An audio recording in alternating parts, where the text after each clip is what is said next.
লেবুর দাম তো মানে আকাশচুম্বী, খালি লেবু 100 টাকা। 140 টাকা ডজন চাইতেছে, এক ডজন। হ্যাঁ, ছোট ছোট, এত ছোট ছোট।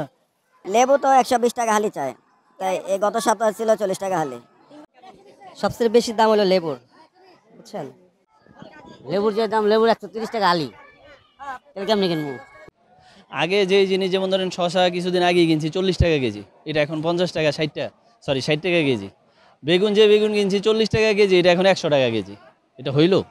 সব কিছুরই দাম বাড়তি, কোনো জিনিসেরই দাম কম নাই।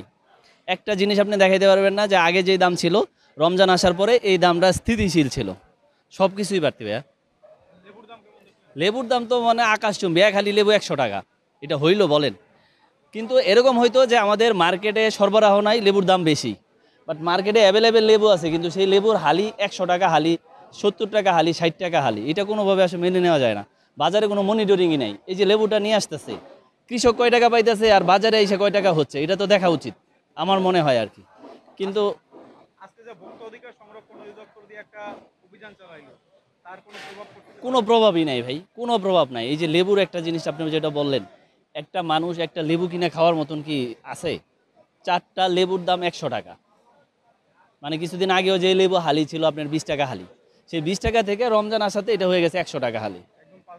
5 গুণ মানে কি অ্যাবসার্ড। এটা ভাই কোনোভাবে কি মনিটরিং করতেছে আর কি হচ্ছে আল্লাহ জানে আর সরকার জানে, আমরা আসলে কিছু বুঝতেছি না। এটা কি ইফতারির চাহিদা অনুযায়ী বাড়ছে?